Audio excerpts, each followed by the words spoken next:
तो आज हम एक बहुत ही गहरे और दिलचस्प विषय पर बात करने वाले हैं। जी। ये विषय है ब्रह्म का वो रूप जो हमें सोचने पर मजबूर कर देता है, उसका विरोधाभासी स्वरूप। हाँ, कि वो एक ही समय पर स्थिर कैसे है और गतिशील भी। बिल्कुल। सवाल यही है कि जो पूरी तरह स्थिर है, अचल है, वो भला मन से भी तेज कैसे हो सकता है, और जो इतना दूर है कि इंद्रियां पकड़ ना सकें, वही सबसे पास कैसे। सही। और ये उलझन आती है ईशावास्योपनिषद के 4 और 5वें श्लोक से। हाँ, और हमारे पास रमेश चौहान की किताब ब्रह्म, गति और स्थिरता का रहस्य के कुछ अंश भी हैं जो इन्हीं श्लोकों पर फोकस करते हैं। तो आज कोशिश रहेगी कि इन श्लोकों का मतलब समझें और ब्रह्म की इस रहस्यमयी प्रकृति के पीछे का दर्शन क्या है, ये जानें। बिल्कुल, एक बहुत ही गूढ़ विषय है ये। तो चलिए फिर शुरू करते हैं, परत दर परत खोलते हैं इसे। ईशावासी उपनिषद के ये श्लोक सच में हमारी आम समझ को चुनौती देते हैं, है ना? हाँ बिल्कुल, ये हमें सोचने के एक अलग ही धरातल पर ले जाते हैं। तो जो अचल है वो सबसे तेज कैसे, जो इतना परे हैं वही सबसे करीब कैसे? शुरुआत करते हैं चौथे श्लोक से। जी, चौथा श्लोक है, अनेजदेकम मनसो जव्यो नैनदेवा आपनुवन पूर्वमर्षत तद्धावतो ज्ञानत्तेति तिष्ठत तस्मिन्नपो मातृश्वा दधाति। हाँ, इसका सार तो यही लगता है कि वो ब्रह्म अचल है, एक है, पर मन से भी तेज, इंद्रियां उसे पा नहीं सकती। क्यों? क्योंकि वो पहले से ही वहां है। बिल्कुल। और स्थिर रहते हुए भी वो दौड़ने वालों से आगे है, और उसी में वो मातृश्वा यानी जीवन शक्ति सारी क्रियाओं को धारण करती है। जी। लेकिन ये जो पहली ही बात है, अनेजत यानी कंपन रहित, स्थिर, और मनसो जवियो यानी मन से भी तेज, ये एक साथ कैसे हो सकता है? हाँ, यहीं से जैसा आपने कहा बात सचमुच दिलचस्प हो जाती है। ये विरोधाभासी असल में ब्रह्म के स्वरूप को समझने की कुंजी है। अच्छा। हाँ, चलिए शब्दों को देखें। अनेजत मतलब जिसमें कोई कंपन नहीं, कोई गति नहीं, पूर्णता स्थिर। एकम वो एक ही है, अद्वितीय। ठीक है। मनुसजव्य मन की गति सबसे तेज मानी जाती है ना? हाँ। पलक झपकते कहीं भी पहुंच जाता है, पर ब्रह्म उससे भी तेज है। क्यों? ऐसा क्यों? क्योंकि वो पूर्वमर्षत है, मतलब वो हमेशा सबसे पहले पहुंचने वाला है, या यूं कहें कि वो पहले से ही हर जगह मौजूद है। अच्छा। और इसीलिए नैनदेवा आपनुवन, यहाँ देव का मतलब सिर्फ देवता नहीं, बल्कि हमारी इंद्रियां या वो ब्रह्मांडीय शक्तियां भी हैं जो गति करती हैं। वो उसे पकड़ नहीं पाती। क्यों नहीं पकड़ पाती? क्योंकि जहां तक उनकी पहुंच है, जहां तक वो सोच सकती हैं या जा सकती हैं, ब्रह्म उस सीमा से पहले ही वहां मौजूद है। वो उनकी पहुंच से परे भी है और भीतर भी। और वो हिस्सा तिष्ठत, स्थिर रहते हुए भी, तद्धावतो ज्ञान अत्यति, दौड़ने वाले दूसरों से आगे निकल जाता है। ये बात कैसे समझें? अगर कोई खड़ा है तो वो दौड़ने वाले से आगे कैसे? यहीं पर हमें अपने सामान्य तर्क, अपनी लॉजिक की सीमा को पहचानना होता है। ये विरोधाभास असल में ब्रह्म की असीमता दिखा रहा है। वो समय और स्थान के परे है। मतलब? सोचिए, अगर कोई चीज हर जगह हर समय पहले से ही मौजूद है तो उसे कहीं जाने या पहुंचने की जरूरत ही नहीं। हाँ, वो तो पहले से ही है वहां। बिल्कुल, वो तो हमेशा वहां है। इसीलिए कोई कितना भी तेज दौड़े, मन भी क्यों ना हो, ब्रह्म हमेशा उससे आगे ही मिलेगा, क्योंकि वो गति और दूरी के नियमों में बंधा ही नहीं है। अच्छा, तो उसकी स्थिरता ही उसकी तेजी है एक तरह से? कह सकते हैं। वो हर गति का मूल स्रोत है, परम कारण है, इसीलिए वो मनसोजव्यो है। पर उसका अपना स्वरूप वो कभी नहीं बदलता, शाश्वत है। इसीलिए वो अनेजत है, स्थिर है। ठीक है, ये बात कुछ समझ आ रही है। उसकी सर्वव्यापकता ही उसे सबसे तेज बनाती है, जो असल में गतिहीनता है। अच्छा, और श्लोक के अंत में जो है, तस्मिन्नपो मातृश्वा दधाति, उसी स्थिर तत्व में वायु या प्राण शक्ति जीवन आधार धारण करती है। इसका क्या मतलब हुआ? हाँ, मातृश्वा का मतलब वैसे तो वायु होता है, पर यहाँ इसका अर्थ ज्यादा व्यापक है। ये प्राण शक्ति, जीवन ऊर्जा, या कहें कि ब्रह्मांड की सारी क्रियाशीलता का प्रतीक है। और अपह, जल? अह का शाब्दिक अर्थ जल है, पर दार्शनिक रूप से ये जीवन के मूल तत्व या कर्मों का भी संकेत देता है। तो ये पंक्ति कहती है कि इस ब्रह्मांड की सारी हलचल, सारा जीवन, सारी ऊर्जा, वो सब उसी स्थिर अपरिवर्तनशील ब्रह्म के आधार पर ही संभव है। जैसे? कोई उदाहरण? जैसे सिनेमा का पर्दा पर्दा तो स्थिर रहता है ना? हाँ। पर पूरी फिल्म, सारी हलचल, सारे दृश्य उसी पर चलते हैं। वो पर्दा आधार है। वैसे ही ये स्थिर ब्रह्म इस चलते फिरते बदलते हुए संसार का आधार है। स्थिरता ही गतिशीलता को संभव बनाती है। अच्छा, स्थिरता ही गति का आधार है, ये स्पष्ट हुआ। चलिए अब 5वें श्लोक पर आते हैं। वो कहता है, तदेजति तन्नेजति तद्दूरे तद्वंतिके तदंतरस्य सर्वस्य तदु सर्वस्यस्य बाह्यतः। जी। इसमें तो विरोधाभासों की जैसे लाइन लगी हुई है। वो चलता भी है और नहीं भी चलता, वो दूर भी है और पास भी, वो इस सबके भीतर भी है और इस सबके बाहर भी। ये तो और भी चकराने वाला है। हाँ, ये श्लोक उसी अद्वैत सत्य को और ज्यादा खोलकर सामने रखता है। हमारी जो द्वैतवादी सोच है ना, या तो ये या वो, उसको ये पूरी तरह चुनौती देता है। कैसे? एक एक करके देखें। तत् अजति तन्ने अजति, वो चलता है वो नहीं चलता। बिल्कुल, तत् अजति, वो चलता है, गतिशील है। क्यों? क्योंकि सृष्टि की हर अभिव्यक्ति में, हर कण में, हर बदलाव में वही प्रकट हो रहा है। उसी की ऊर्जा है जो सब कुछ चला रही है। ठीक है। और तत् न अजति, वो नहीं चलता। हाँ, तत् न अजति, वो नहीं चलता। क्यों? क्योंकि उसका जो अपना मूल स्वरूप है वो शाश्वत है, कूटस्थ है, उसमें कोई बदलाव नहीं आता। सृष्टि बनती है, बदलती है, मिट जाती है, पर वो आधार तत्व, वो ब्रह्म, वो वैसा का वैसा ही रहता है, अपरिवर्तनशील। तो एक ही साथ गति भी, स्थिरता भी। अच्छा, और फिर तद्दूरे तद्वंतिके, वो दूर है और वो पास भी है, ये कैसे? ये भी बड़ा फैसिनेटिंग है। दूरे, वो दूर है। क्यों? क्योंकि हमारी ये सीमित इंद्रियां, हमारा ये छोटा सा मन उसे पूरी तरह समझ नहीं सकता, पकड़ नहीं सकता। हाँ, बुद्धि से परे लगता है। बिल्कुल, वो हमारी सोच की पहुंच से परे लगता है, इसलिए दूर जान पड़ता है।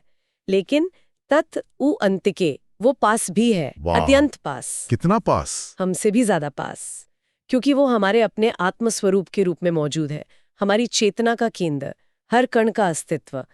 तो उससे ज्यादा नजदीक और क्या होगा? ओहो, मतलब हमारी आत्मा के रूप में वो सबसे पास है और अपनी समग्रता में समझ से परे होने के कारण दूर है। वाह। जी। और फिर आता है तत् अंतरस्य सर्वस्य, वो इस सारे जगत के कण कण के भीतर है, हर चीज के अंदर। हाँ, हर वस्तु, हर जीव के भीतर उसका सार तत्व बनकर वहीं मौजूद है। वो सबका आंतरिक आधार है।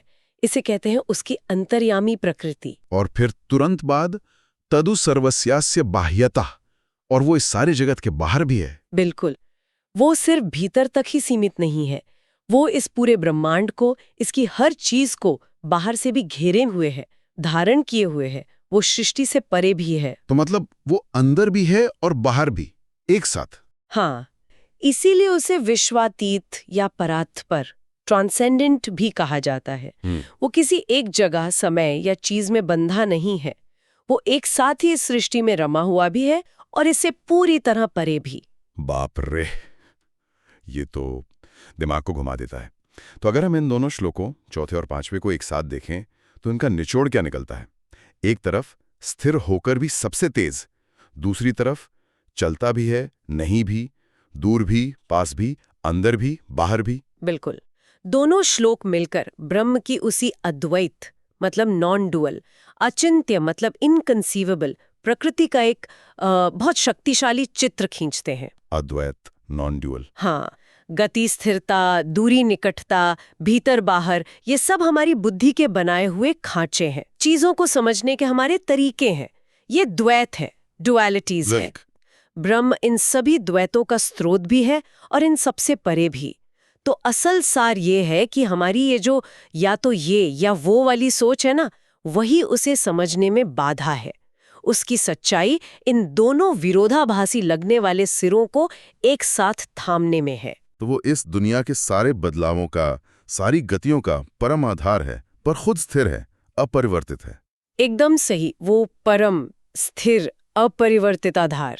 अच्छा, ये जो दृष्टि है, ये अद्वैत वाली, क्या ये सिर्फ ईशावासी उपनिषद में ही मिलती है या और भी जगहों पर? नहीं नहीं, ये केवल यहीं तक सीमित नहीं है। अगर हम इसे बड़े परिप्रेक्ष्य से जोड़ें तो ये भारतीय दर्शन की, खासकर वेदांत की मुख्य धारा है। आपको ये विचार कई और महत्वपूर्ण ग्रंथों में भी मिलेगा। अच्छा, जैसे कि कहाँ पर? जैसे मांडुक्य उपनिषद को लीजिए, उसका जो प्रसिद्ध 7वां मंत्र है, जो तूरीय अवस्था का वर्णन करता है, उसमें ब्रह्म को प्रपंचोपशमम कहा गया है। प्रपंचोपशमम, इसका क्या मतलब है? इसका मतलब है जहां ये सारा सांसारिक प्रपंच, ये जगत का फैलाव, ये सारे दिखावे, गतिविधियां, बदलाव सब शांत हो जाते हैं। यानी वो परम शांत स्थिर अवस्था है, फिर भी वही सबका आधार है। तो ये ब्रह्म के अनेजत स्थिर पहलू पर जोर देता है। और गीता में, श्रीमद् भगवत गीता में भी कुछ ऐसा है? अरे, गीता तो इससे भरी पड़ी है। आप अध्याय 4 श्लोक 13 देखिए। भगवान कृष्ण क्या कहते हैं? तस्य कर्तारम अपि मां विद्य कर्तारम अव्ययम। हाँ, सुना है ये। इसका मतलब मैं ही इस सृष्टि के कर्मों का कर्ता हूँ, पर फिर भी मुझे अकर्ता और अव्यय, अविनाशी, अपरिवर्तनशील ही जान। ओहो, कर्ता होते हुए भी अकर्ता। बिल्कुल, वही बात हो गई ना? सारी क्रियाओं का स्रोत होते हुए भी खुद क्रिया से अछूता, स्थिर, अपरिवर्तित। ये बिल्कुल वही स्थिर रहते हुए गतिशील होने वाली बात है। हाँ हाँ, बिल्कुल वही पैटर्न है। कर्ता भी और अकर्ता भी, स्रोत भी और उससे परे भी। जी। और फिर गीता के ही अध्याय 9 को देखिए, श्लोक 4 और 5।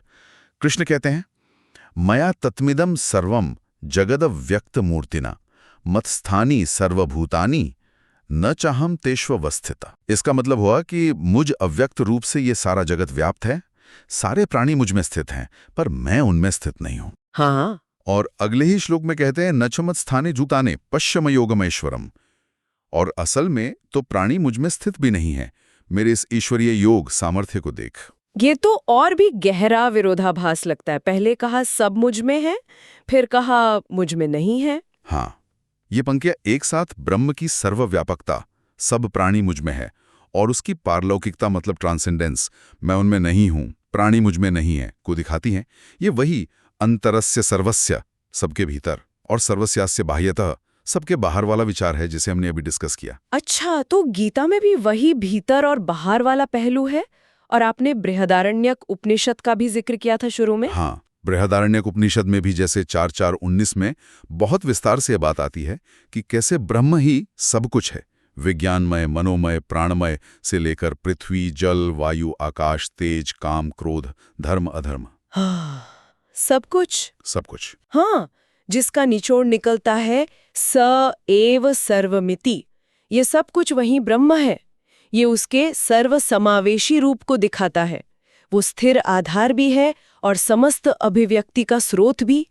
तो आप देख सकते हैं, ये अलग अलग ग्रंथ अलग अलग तरीके से एक ही परम सत्य की ओर इशारा कर रहे हैं कि वो परम तत्व सृष्टि की सारी गतिशीलता का आधार होते हुए भी खुद नित्य है, स्थिर है, अपरिवर्तनशील है और सबसे परे है। बिल्कुल, यही सार है।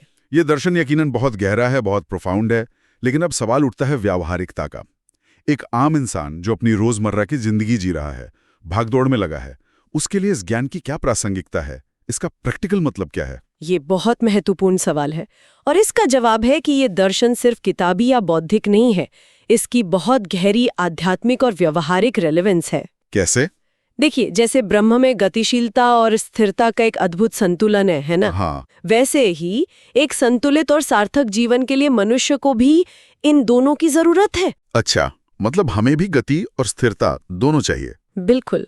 हमें दुनिया में कर्म करना है, अपनी भूमिकाएं निभानी है, जिम्मेदारियां उठानी है। ये हमारी बाहरी गतिशीलता हुई, एक्शन। ठीक है। लेकिन साथ ही हमें अपने भीतर एक शांत, स्थिर केंद्र की भी जरूरत है। एक ऐसा एंकर पॉइंट जो बाहरी उथल-पुथल में हमें संभाले रखे। वो है हमारा आत्मस्वरूप, हमारी आंतरिक शांति। तो मतलब बाहरी दुनिया की आपाधापी में एक्टिव रहते हुए भी अपने अंदर की उस स्थिरता और शांति को बनाए रखना। एकदम सही। और सबसे क्रूशल बात ये समझना है कि उपनिषद हमें बताते हैं कि हमारा जो असली मैं है, हमारी आत्मा, वो भी स्वभाव से ब्रह्म जैसी ही है, शांत, स्थिर, शाश्वत।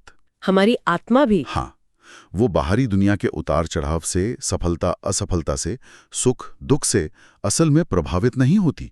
उसका स्वभाव शांति है। जब हम इस भीतरी स्थिरता से जुड़ना सीख जाते हैं, कांटेक्ट बनाना सीख जाते हैं, तो बाहरी परिस्थितियां हमें उतना परेशान नहीं कर पाती। हम ज्यादा बैलेंस्ड रहते हैं। और इससे जुड़ने के तरीके? योग, ध्यान, स्वाध्याय यानी सेल्फ स्टडी, आत्मचिंतन, ये सब तरीके हमें इसी आंतरिक स्थिरता को खोजने और उसमें टिकने में मदद करते हैं। लेकिन ये संतुलन साधना, बाहरी कर्म करते हुए भी भीतर शांत रहना, ये सुनने में जितना आसान लगता है, करने में उतना ही मुश्किल है, खासकर आज की तेज रफ्तार जिंदगी में, है ना? मुश्किल जरूर लगता है शुरू में, पर असंभव नहीं। सच पूछिए तो यही तो जीवन जीने की कला है। यही सारे आध्यात्मिक अभ्यास का सार है। अच्छा। गीता का कर्मयोग इसी संतुलन का रास्ता दिखाता है ना, कि कर्म कुशलता से करो, अपना बेस्ट दो, लेकिन फल की चिंता मत करो।